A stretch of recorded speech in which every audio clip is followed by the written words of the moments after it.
Assalamualaikum warahmatullahi wabarakatuh. Bismillahirrahmanirrahim. Perkenalkan, nama saya Abdul Aziz Asadi dari kelas psikologi A. Kali ini kita akan membahas kitab Risalatul Jami'ah wa Tadhkirul Anafi'ah yang merupakan kitab fikih dasar. Baik, kita mulai saja. Bismillahirrahmanirrahim. Alhamdulillahirabbil alamin. Hamdan yuafi ni'amahu wa yukafi'u mazidah. Wassallallahu ala sayyidina Muhammad wa ala alihi washabihi wasallam. Segala puji kehadirat Allah sebagai pemilik alam semesta, pujian yang meliputi segala nikmat-nikmatnya dan mencukupi segala tambah-tambahannya. Semoga Allah Subhanahu wa taala melimpahkan sholawat dan salam kepada Nabi Muhammad SAW dan kepada keluarga beliau dan sahabat-sahabat beliau.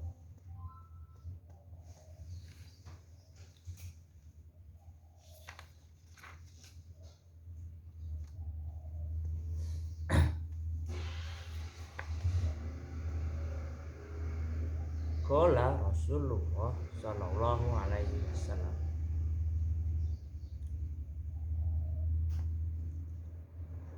Thalabul ilmi faridatun ala kulli muslimin wal muslimat.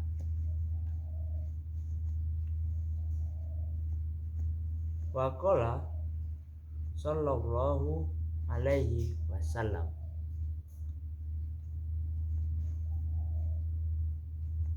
man salaka tariqan yaltamisu fiha ilman salakallahu fi tariqan illa jannah.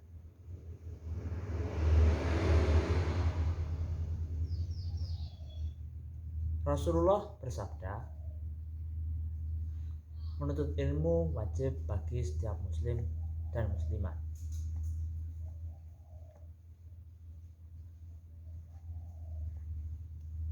Dan juga bersabda, barang siapa yang menuntut suatu jalan yang di dalamnya menuntut ilmu, maka Allah akan memberikan jalan yang menuju surga.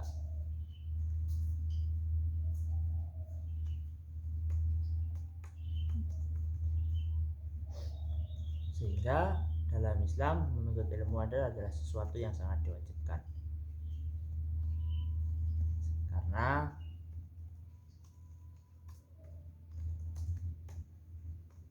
dengan menuntut ilmu maka kita akan mendapatkan banyak sekali pengalaman untuk mengarungi kehidupan baik di dunia maupun kelak sebagai persiapan di akhirat.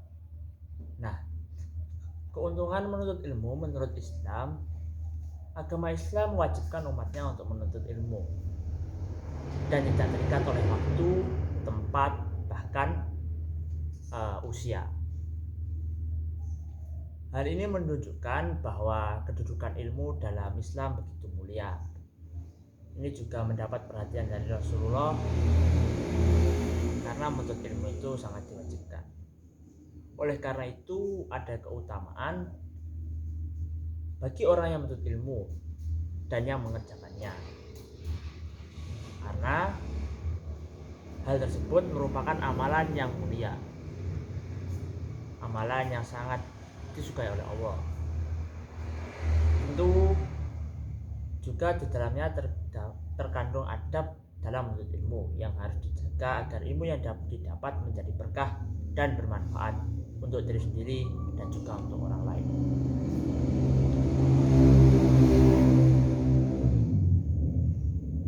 Adab menuntut ilmu yang pertama adalah memberi salam ketika bertemu dengan guru. Yang kedua, tidak banyak kata-kata ketika berhadapan dengan guru. Kemudian tidak berkata apabila tidak ada sesuatu yang ingin ditanyakan. Dan sebelum bertanya, hendaknya kita meminta izin terhadap guru. Kemudian selanjutnya, sebelum guru memberikan atau membuka sebuah pertanyaan, maka kita dilarang untuk memberikan atau bertanya sebelumnya. Kemudian selanjutnya tidak menyalahi pendapat guru karena merasa lebih benar atau merasa lebih mengetahui daripada guru. Selanjutnya tidak berbisik-bisik dengan orang lain ketika di hadapan guru. Kemudian yang selanjutnya tidak memalingkan muka, yaitu tidak memalingkan muka ke kanan atau ke kiri ketika berada di hadapan guru. Kemudian apabila guru berdiri, maka hendaknya kita juga ikut berdiri.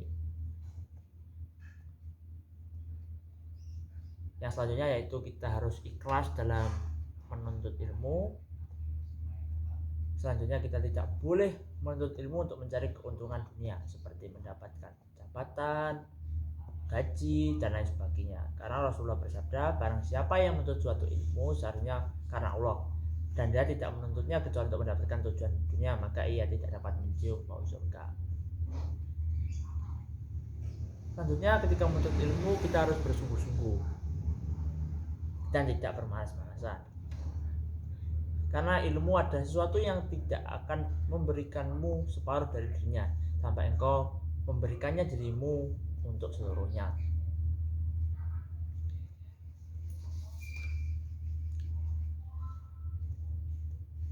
Selanjutnya kita harus bertakwa dan senantiasa takut kepada Allah. Karena dengan bertakwa dan takut kepada Allah, maka insya Allah ilmu itu akan mudah kita terima. Dan yang terakhir adalah kita tidak boleh rendah. Kita harus rendah hati dan tidak sombong. Karena dengan rendah hati dan tidak sombong, maka membuat ilmu akan mudah kita terima. Keutamaan menuntut ilmu. Dalam Al-Quran, Allah berfirman, maka ketahuilah bahwasanya tidak ada ilah atau Tuhan yang berhak disembah dengan benar kecuali Allah, dan mohonlah ampunan terhadap dosa-dosamu. Oleh karena itu, dalam beberapa keutamaan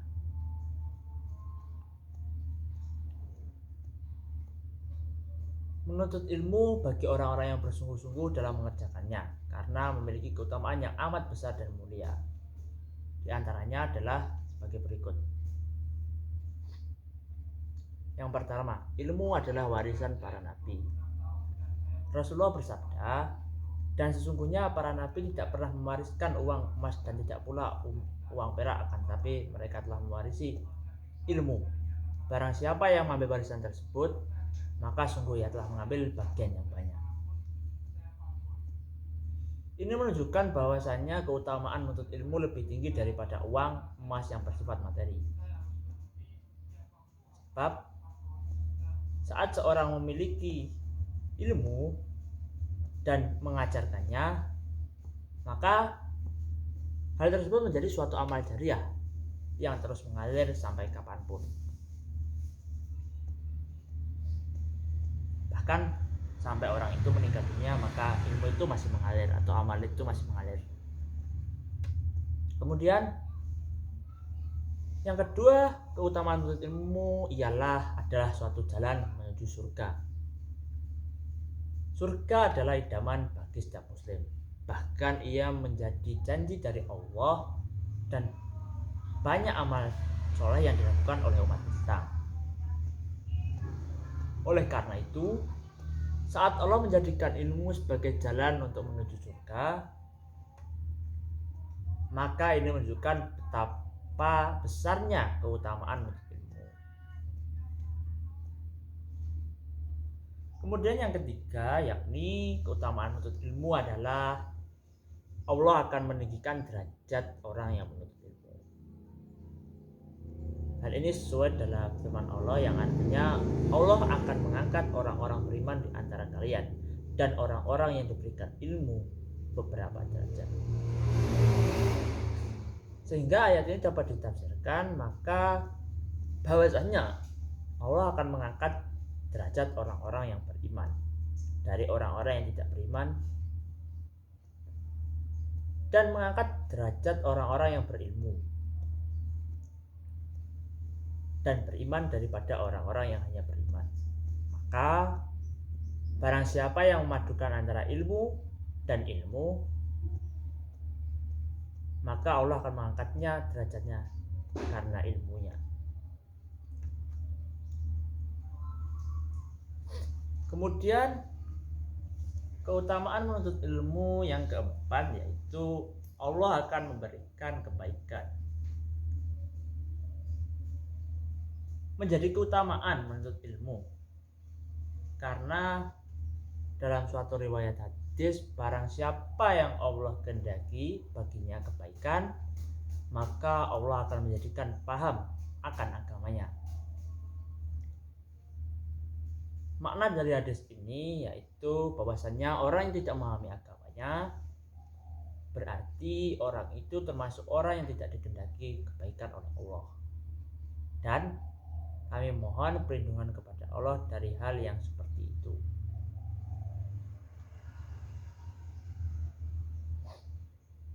Dan keutamaan menuntut ilmu yang terakhir yakni ilmu itu akan terus mengalir, atau pahala itu akan terus mengalir meskipun telah meninggal dunia.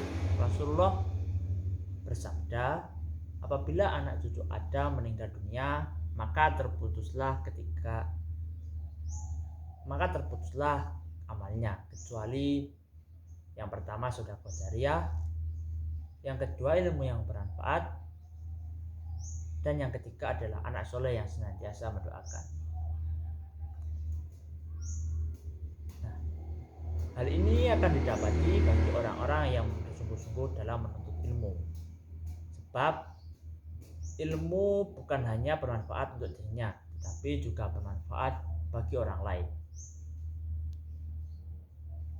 Itulah beberapa keutamaan dalam menuntut ilmu.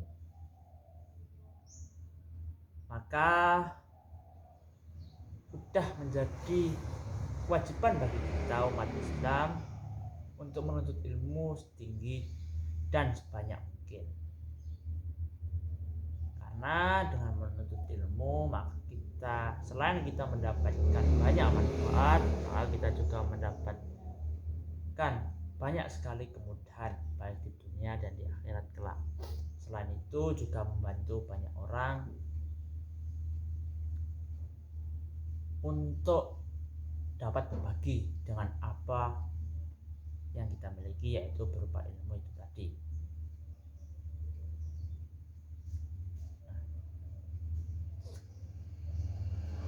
Dengan ilmu seseorang tak mudah tersesat dalam kehidupan, karena ibarat cahaya yang akan menerangi dari kegelapan dan kebodohan.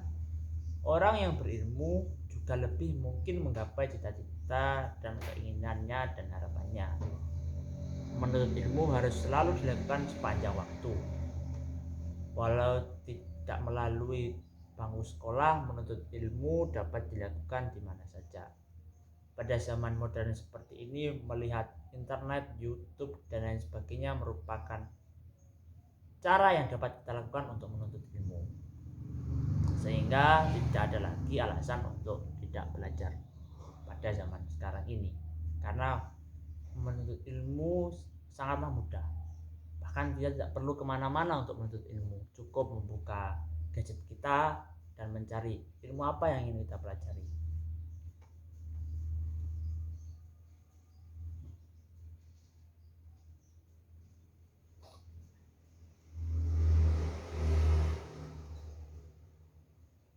Wa ba'du fahidi masailu muhtasaru mim ba'di kuntum bihi hujjati islami masaili waliban man arafaha wa amila biha naqdulahu minnallahi an yakuna min ahli ilmi tahiran wa batinan wa billahi taufiq. Amma ba'du, maka ini merupakan suatu permasalahan singkat dari beberapa buku karangan Hujjatul Islam Al-Ghazali. Barang siapa yang mengetahui dan mengamalkannya, saya berharap kepada Allah menjadikan orang tersebut sebagai ahli ilmu, baik ilmu zahir dan ilmu batin. dan kepada Allah lah segala taufik tercurahkan. Oke, selanjutnya kita akan membahas Aqramul Islam atau rukun Islam. Arkanul Islam khamsa. Syahadatu an la ilaha illallah wa anna Muhammadar Rasulullah wa iqamus shalat wa iyadus zakat wa shaumu Ramadan wa hajju baiti man tadallan ilaihi sabila ma illahi wa tahtihi faman lam yakuna mukhlisan fahuwa munafiqun wa man lam yakun musaddiqa bi qalbihi fahuwa kafir. Rukun Islam ada 5. Yang pertama, bersaksi bahwa tiada Tuhan selain Allah dan Nabi Muhammad adalah utusan Allah. Kemudian mendirikan sholat dan mengeluarkan zakat. Kemudian berpuasa Ramadan. Dan yang terakhir yaitu pergi haji ke Ka'bah bagi mereka yang mampu dengan keikhlasan dan kebenaran. Barang siapa yang tidak berikhlas, maka dia adalah orang yang munafik. Dan barang siapa yang tidak membenarkan dalam hatinya, maka dialah orang yang kafir.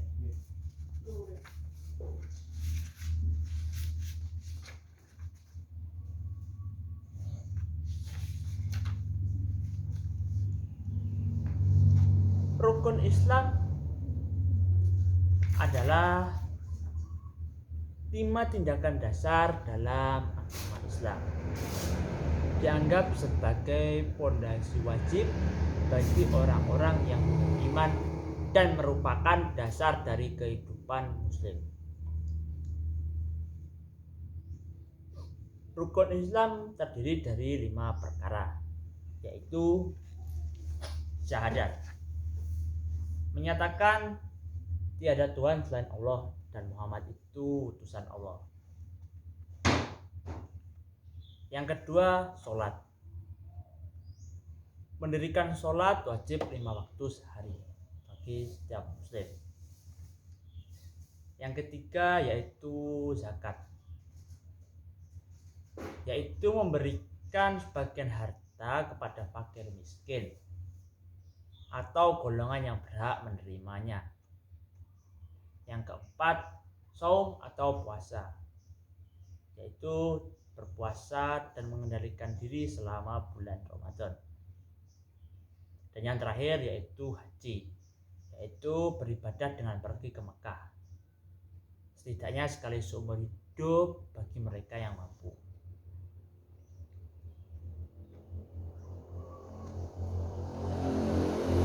Rukun yang pertama yaitu bersaksi tiada Tuhan yang berhak disembah melainkan Allah dan Nabi Muhammad adalah utusan Allah. Syahadat atau persaksian ini memiliki makna mengucapkan dengan lisan dan membenarkan dengan hati, lalu mengamalkannya dengan perbuatan. Adapun orang yang mengucapkannya secara lisan namun tidak mengetahui maknanya dan tidak mengamalkannya, maka tidak ada manfaat sama sekali baginya. Makna la ilaha illallah yaitu tidak ada yang berhak disembah selain Allah. Dialah sesembahan selainnya adalah batil. Sedangkan ilah maknanya adalah tiada Tuhan selain Allah. Orang yang beribadah kepada selain Allah adalah kafir dan musyrik terhadap Allah, sekalipun yang dia sembah itu seorang nabi atau wali, sekalipun ia beralasan supaya bisa mendekatkan diri kepada Allah dan bertawasul kepadanya. Sebab orang-orang musyrik yang dulu menyelisih Rasul, mereka tidak menyembah para nabi dan wali dan orang-orang soleh, melainkan dengan memakai alasan ini. Akan tetapi merupakan alasan batil yang tertolak. Sebab mendekatkan diri kepada Allah tidak boleh dengan cara penyelewengan ibadah kepada selain Allah.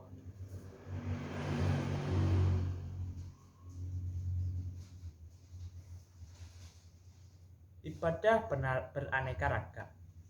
Di antaranya doa, yaitu memohon kebutuhan di mana Allah hanyalah tempat kita meminta.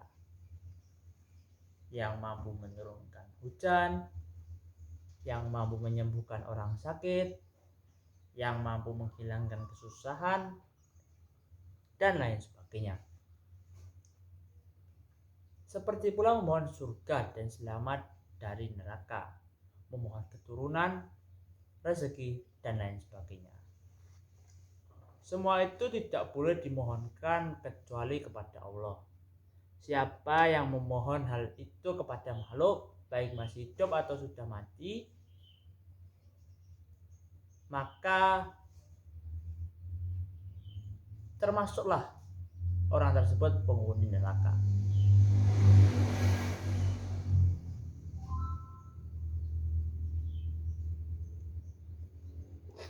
Kemudian di antaranya yang lain, ibadah yaitu menyembelih binatang, bernazar, dan mempersembahkan hewan kurban. Selain itu, tawakal, rojaan kepada Allah, dan khusyuk. Makna syahadat Muhammad Rasulullah. Makna syahadat Muhammad Rasulullah adalah mengetahui dan meyakini bahwa Nabi Muhammad adalah utusan Allah kepada seluruh umat manusia. Dia seorang hamba biasa yang tidak boleh disembah, akan tetapi harus ditaati dan diikuti.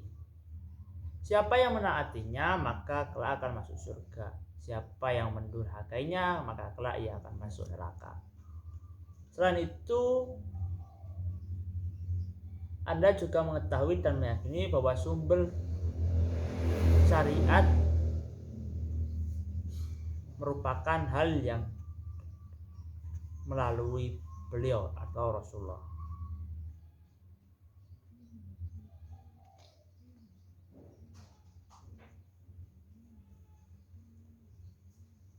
Maka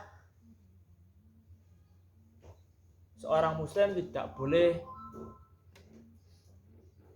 menerima satu syariat pun yang datang bukan lewat Rasul. Oleh karena itu, Rasulullah merupakan tuntunan kita dalam beribadah kepada Allah.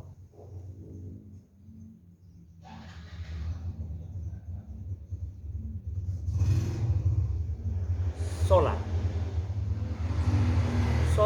5 waktu sehari semalam yang Allah syariatkan untuk menjadi sarana interaksi antara Allah dengan muslim dimanapun ia berada, dan juga merupakan sarana pencegah bagi muslim dari perbuatan keji dan mungkar, sehingga ia memperoleh kedamaian jiwa dan badan yang dapat membahagiakannya di dunia dan di akhirat. Allah mensyariatkan dalam sholat suci badan, pakaian, dan tempat yang digunakan. Maka seorang muslim wajib membersihkan diri dengan air suci dari semua najis,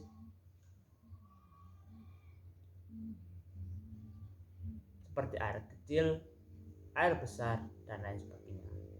Sholat merupakan tiang agama. Ia sebagai rukun terpenting Islam setelah 2 kalimat syahadat. Seorang muslim wajib memeliharanya semenjak usia balik hingga ia meninggal.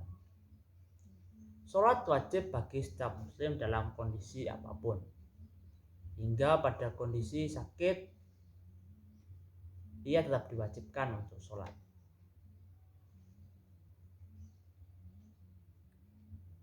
Sholat itu ada 5 waktu. Yang pertama sholat subuh, kemudian zuhur, asar, maghrib, dan isya. Seandainya seorang muslim menunda-nunda sholat dari ketentuan tanpa alasan yang dibenarkan syariat, maka ia telah melakukan dosa besar.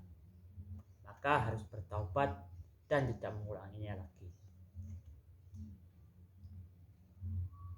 Kemudian yang selanjutnya yaitu puasa.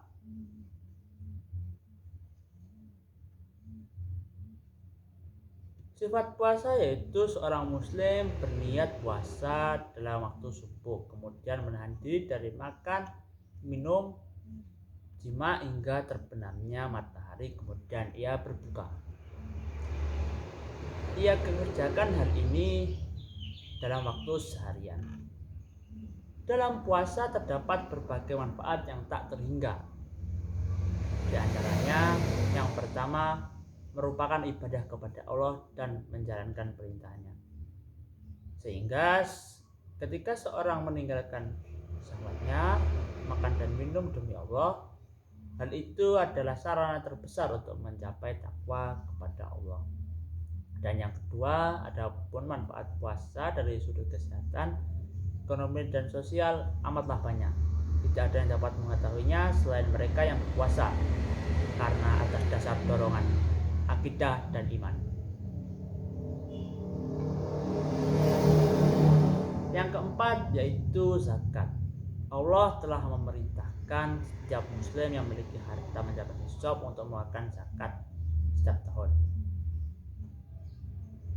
Ia berikan kepada yang berhak menerima dari kalangan fakir, selain mereka yang zakat boleh diserahkan kepada mereka yang telah diterangkan dalam Al-Quran. Manfaat mengeluarkan zakat yaitu menghibur orang-orang fakir dan memenuhi kebutuhan mereka, serta menguatkan ikatan cinta antara mereka dan orang-orang yang berzakat. Kemudian yang terakhir yaitu haji. Haji ialah ziarah ke Baitullah Mekah. Dalam ibadah haji terdapat manfaat yang tak terhingga. Yang pertama, haji merupakan bentuk ibadah kepada Allah. Dan yang kedua, ketika haji, muslimin dari segala penjuru berkumpul di suatu tempat. Mereka mengenakan satu pakaian dan menyembah Allah dalam satu waktu. Tidak ada perbedaan antara mereka. Semua merupakan makhluk dan hamba Allah.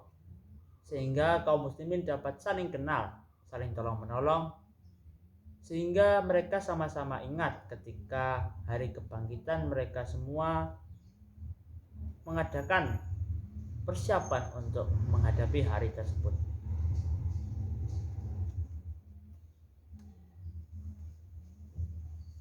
Wa khalaqal khalaq wa a'maluhu wa qadara azzaquha wa ajaluha wa khala wa akhala la tanzitu wa la taqqusu wa la taqdusu hadisu illa biqada'i wa qadari wa iradat. Allah menciptakan makhluk dan perbuatan-perbuatan mereka dan menentukan rezeki mereka dan kematian mereka. Tidaklah bertambah dan tidaklah berkurang, sehingga tidaklah terjadi sesuatu kejadian tanpa terkecuali dengan qada dan qadar sesuai dengan apa yang telah Allah tetapkan. Wa annahu ta'ala hayyu alimu muridu qadiru mutakallamu sami'u basiru ya'lamu jainata al-yuni wa ma yufi suduru wa ya'lamu sarra wa akhfa khaliqu kulla say wa huwa wahidul qahar. Dan sesungguhnya Allah Maha Hidup, Maha Mengetahui, Maha Memiliki, Maha Kuasa, Maha Berbicara, Maha Mendengar, Maha Melihat, Maha Mengetahui tipu daya penglihatan yang tersembunyi, dan mengetahui segala rahasia dan lebih dari itu, yang menciptakan segala sesuatu, dan Dialah yang Maha Tunggal dan Maha Kuasa.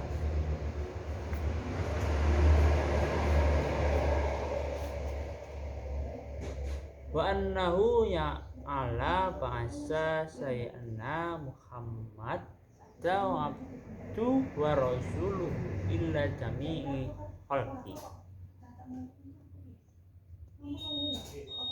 bidayatihi waliyahmini ma'asihim wa ma'hihi wa yadahu bil mu'jizati tohir. Dan sesungguhnya Allah mengutus Sayyidina Muhammad SAW, hambanya dan rasulnya ke seluruh ciptaan untuk memberikan mereka hidayah dan untuk menyempurnakan kehidupan dunia mereka dan kehidupan akhirat mereka dan membekali dengan mukjizat-mukjizat yang nyata. Wa annahu alaihi salatu wassalamu shadiqu fi jami'i ma asbara bihi ghanillahi ta'ala minnat tirati wal mizani wal haudi wa giri dalika min umri akhirati wa barzah wa min su'ali malakaini wa adabi qarbi wa naimihi. Dan sesungguhnya Rasulullah seorang yang jujur di dalam segala sesuatu yang beliau kabarkan dari Allah Subhanahu wa ta'ala, dari as-sirat, al-mizan, haud, dan selain itu dari urusan-urusan akhirat dan alam kubur, serta pertanyaan-pertanyaan malaikat, siksa kubur dan kenikmatan-kenikmatannya.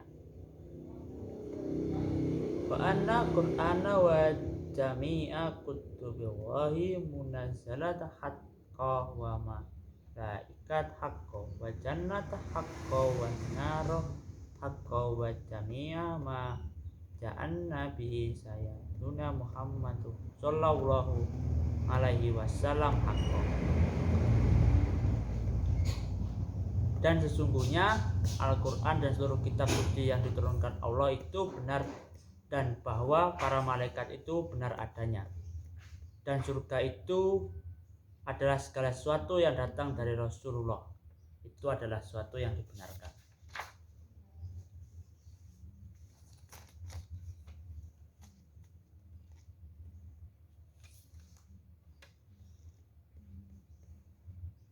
Pasdon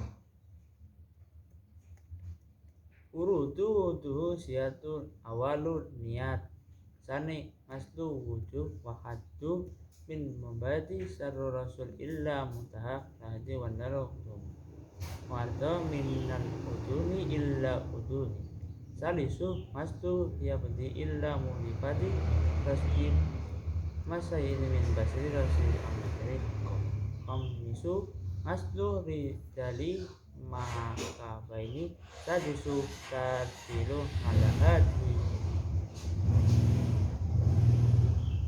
kai.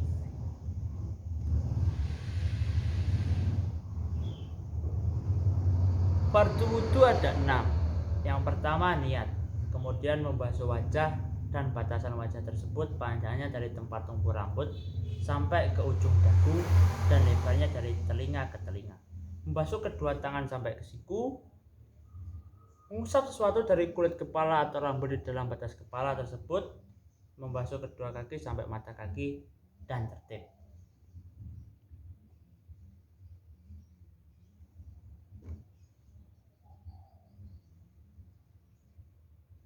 Wudu adalah mengalirkan air dengan cara membasuh atau mengusap pada anggota tubuh tertentu dengan tujuan untuk menghilangkan hadas kecil sebagai salah satunya sholat, membaca Al-Quran, dan lain sebagainya. Fardu wudu yang pertama adalah niat, yaitu menyengaja secara bersamaan dengan melakukannya, karena niat itu harus dilakukan saat membasuh di awal bagian wajah, maksudnya bersama dengan awal basuhan tersebut, bukan sebelum atau setelahnya. Kedua, membasuh seluruh wajah. Batasan panjang wajah adalah tempat tumbuh rambut kepala dan pangkal dua rahang, yaitu dua tulang tempat tumbuhnya gigi. Ujungnya bertemu di janggut dan pangkalnya berada di telinga.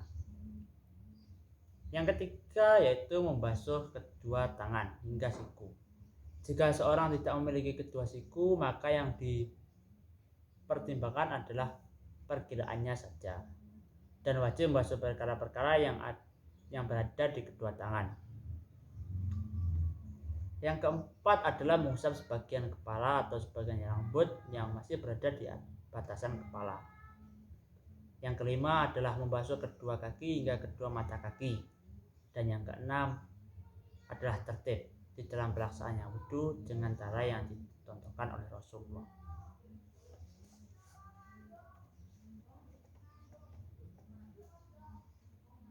Wa inna kana alaihi hanabatu min mujamaati au huruji mani bin naumi wa ghairihi lazimahu masdu jami'i badanihi ma biniyati rasmi janaba.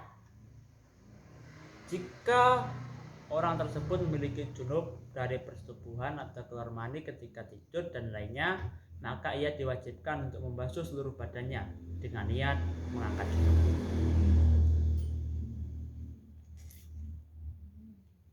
Bersuci merupakan salah satu bagian penting dalam kehidupan seorang muslim.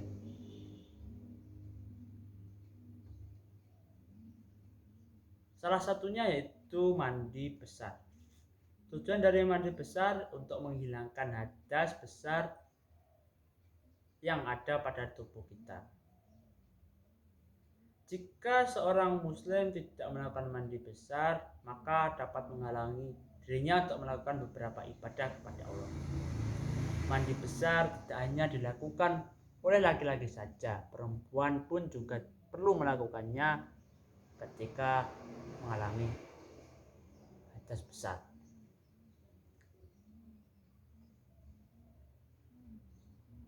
Lalu tata cara mandi junub yang benar, yang pertama yaitu membaca doa atau niat.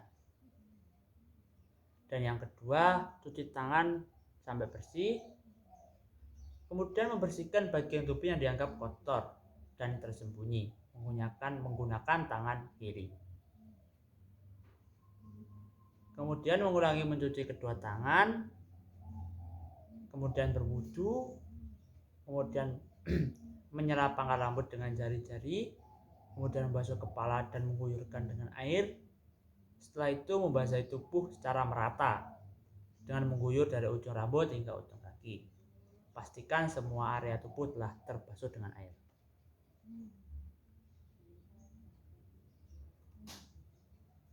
Ayakudu wudu kharidu min akhadi sabilani kulli uduri ala makan.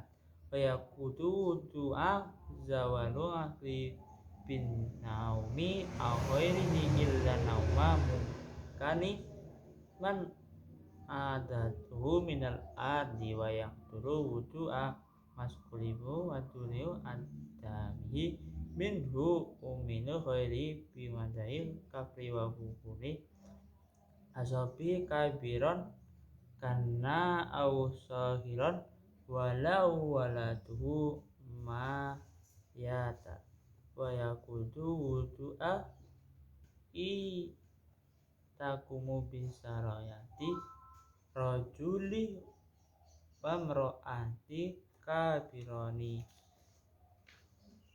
al nabiyati billah khaili illa duro au sa'ara unsina fala yakudu wudu.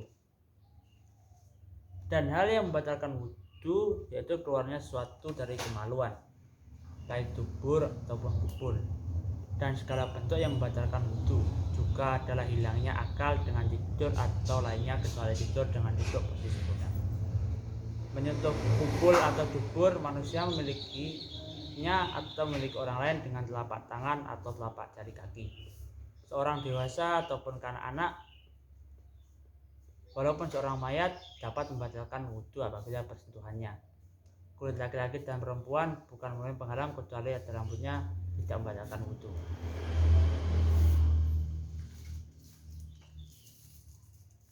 Sebelum melaksanakan sholat wajib ataupun sholat sunnah, kita dianjurkan untuk bersuci terlebih dahulu dengan cara berwudu.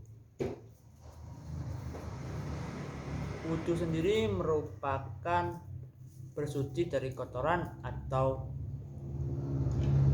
najis yang dilakukan sebelum melaksanakan sholat. Selain mengetahui rukun wudu, kita juga perlu tahu tentang apa saja yang membatalkan wudu agar tetap dalam keadaan suci. Berikut ini hal-hal yang membatalkan wudu. Seorang yang telah berwudu lalu melakukan hal yang bisa membatalkan wudu, maka bisa jadi orang tersebut tidak sah dalam melaksanakan sholatnya. Oleh karena itu, tentu saja hal ini dapat membatalkan wudu. Yang pertama yaitu keluar sesuatu dari kemaluan. Yang kedua, muntah. Yang ketiga, keluar darah serta nanah. Yang keempat, menyentuh kemaluan. Yang kelima, tertawa terbahak-bahak. Dan yang keenam, ragu sudah wudu atau belum.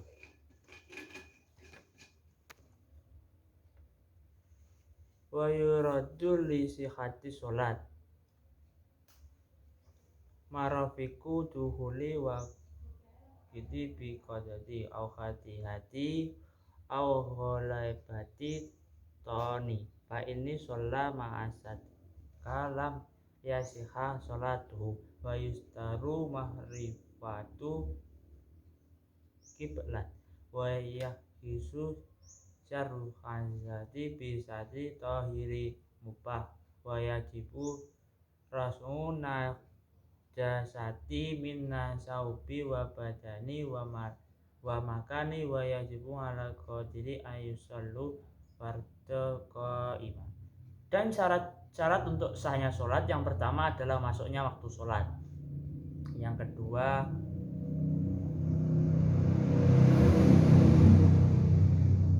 dengan ijtihad atau dengan persengkaan yang kuat. Jika dia sholat dalam keadaan ragu, maka sholatnya tidak sah. Dan syaratnya juga pengetahuan akibat dan wajibkan menutup aurat dalam penutup yang suci dan boleh.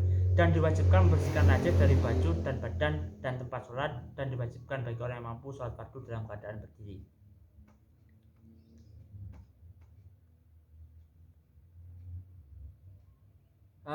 Kemudian syarat sahnya sholat ada 5. Yang pertama, telah masuk waktu sholat. Yang kedua, suci dari hadas besar dan kecil, suci badan, tempat dan pakaian, menutup aurat dan menghadap kepada kiblat. Fardu sholat: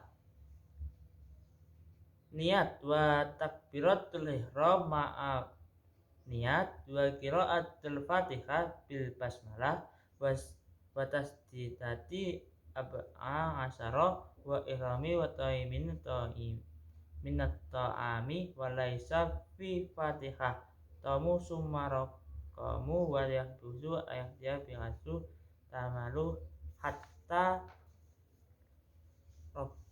rokaati wa yasmihanu fihi wa jabu hatta taskuna atau sama dimana wa yasmihu fihi wa jahabu suma subahu maryam marrotaini wa khalafuzun baina sabtabi wa yahdimu mujahu fi kulli wa yahamu bi qiraati kadari wa tazahadu awalu wa qahadu sunatu wa tazahadu tilawatu fiha fardu wa sholatu ala niyati sallallahu alaihi wasallam ba'da tazahadi wa qabla salami fardu wassalamu minna sholati fardu wa aqamu sholata assalamu alaikum.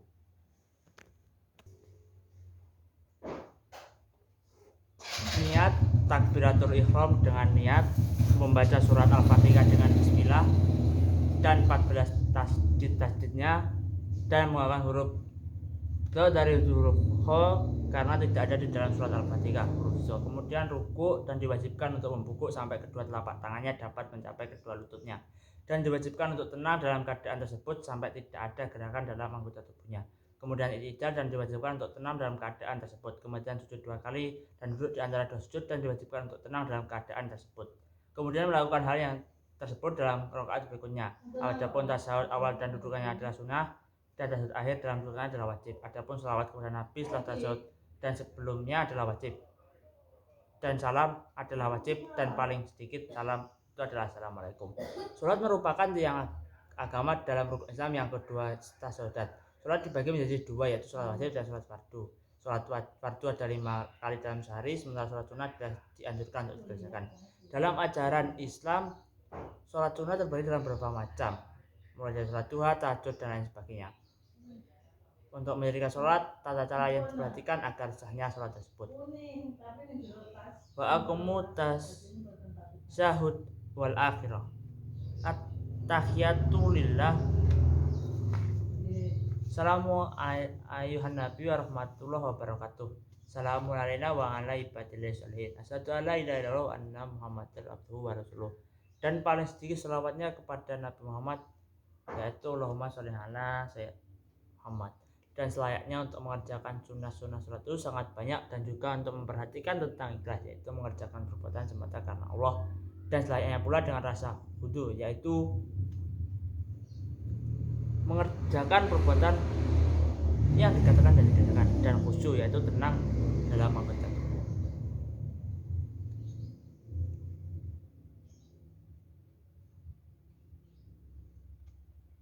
Wa taharamu riyadatu fi sholati wa khairiha wa huwa alamu illatin nas.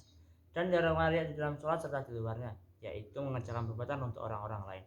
Wa yusalimu sholata akaluhu amada walau bi harfani wan nasiyati in kasaru wa yuslimuha amaluhu kasiratu kasalasi khutuwati wa akamu wa syurabu wa karifu wariyati la yuslimu halam wa wahadu najasati illam yakuna halam min khairi kami wa yuslimun nasam illaman birukunani ilmi wa kadaw yakulu biha bi khairihi wala tasimu salatu khalfa kafiri wa hakimu wa khusa. Dan yang membatalkan salat yaitu mengucapkan perkataan dengan sengaja, dan yang membatalkan juga melakukan gerakan yang baik seperti melangkahkan 3 langkah, makan minum, dan terbukanya aurat. Dan membatalkan salat melalui imam dengan 2 rukun fi'il, dan begitu pula terlambat dari imam dengan 2 rukun tersebut tanpa uzur. Dan tidak sahnya sholat bagi seorang muslim di belakang laki kafir, perempuan, serta banci.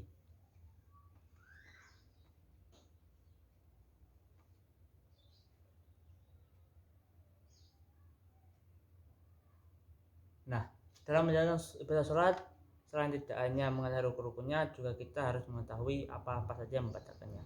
Sebab karena mengetahui batalnya sholat, maka kita akan mengetahui tanda-tanda dari hal tersebut. Untuk menjaga tetap khusyuk dan sah, maka diwajibkan kita untuk menjaga sholat itu atau sahnya sholat.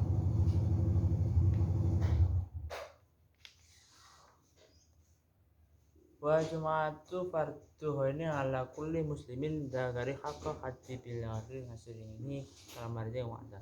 Adapun sholat Jumat adalah fardu ain bagi setiap muslim laki-laki yang merdeka yang bermukim tanpa ada udzur syar'i. Wa min suruti Jum'ati hubati. Dan salat Jumat adalah 2 khutbah dan rukun-rukunnya.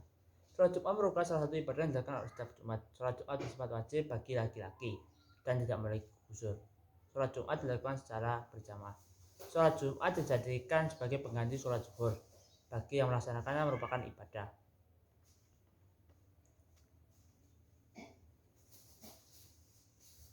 Wa kanuha alhamdulillah ta'ala wa salatu ala nabiy sallallahu alaihi wasallam wa wasi'una bitawati wa qiraati aimi minal Qur'an muhimatu fi idahu wa tu'atul lil mu'minina fi akhirati wa yahsibuna ayatuna qa'imah mutatahara mustuhu hariyati wa yahsibuna ulusu bainahuma fauqa sumaniyati sholati wal muwalatu. Pujian kepada Allah, sholawat kepada Nabi merupakan menyampaikan wasiat untuk bertakwa, pembacaan ayat Al-Quran dari salah satu 2 khutbah, membaca doa untuk umat, dan diwajibkan berubah dalam keadaan berdiri, suci menutup aurat, serta diwajibkan duduk di ayat khutbah tersebut yang mutmainah. Wa sholatu jamaat wa sholatu janazati fardu kifayah. Dan adapun sholat Jumat dan sholat jenazah hukumnya adalah fardu kifayah. wa idatu wa qasati wudu sunnanu muqaddatu wa qadda rawatibu sholat wa suha wa tarawisu sunnatul lahu wa faddu wa saubatu anjim. Dan sholat id dan sholat kusuf, sholat gerhana matahari dan bulan serta witir adalah sholat sunnah muakkad dan juga sholat sunnah rawatib. Dan sholat duha dan tarawih adalah sholat sunnah yang memiliki keutamaan yang agung. As-shaum wa amma shaumu wa huwa salisu min awakani islami fa huwa ismatu ma'rufu alla wajhadu minhu naini li kulli yaumi wa tadbiru minal laili wal ismanu wa min at-ta'imi wa taribu wa istimali yawdi wal isani. Adapun puasa dan rukun ketiga dalam rukun Islam yaitu menandiri dengan cara khusus yang telah diketahui, yaitu di antara ada niat setiap harinya diucapkan pada malam sebelumnya, yaitu menandiri dan membatalkan puasa dan yang menguangkan malik dan sebagainya.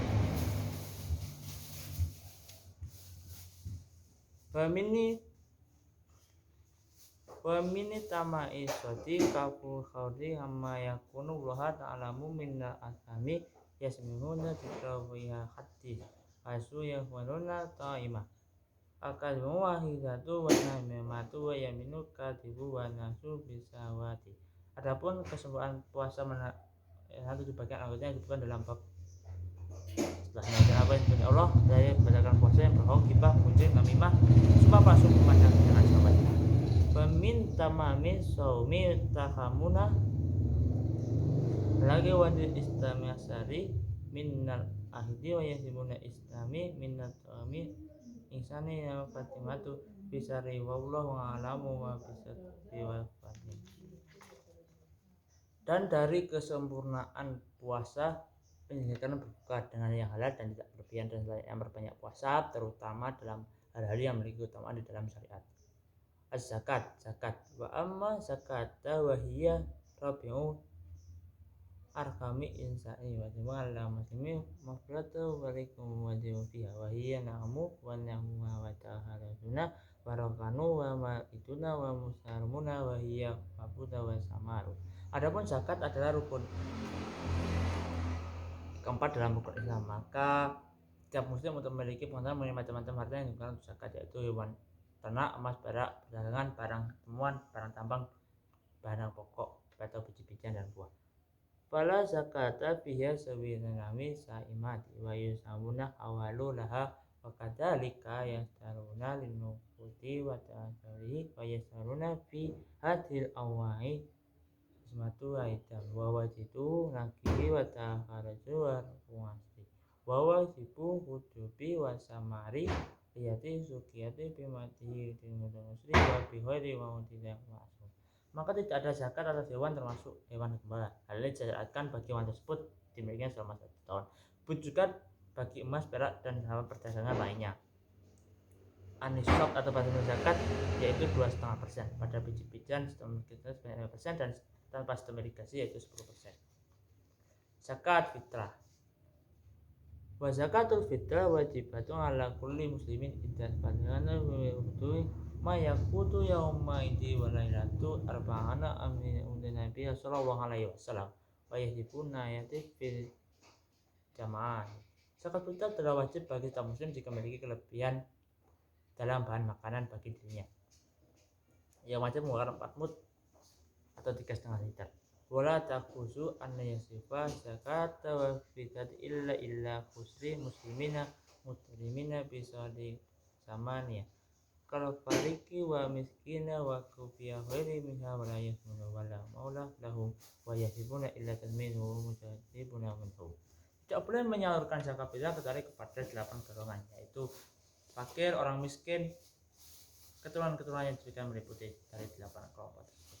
Baik, sekian dari saya, kurang lebihnya mohon maaf. Wassalamualaikum warahmatullahi wabarakatuh.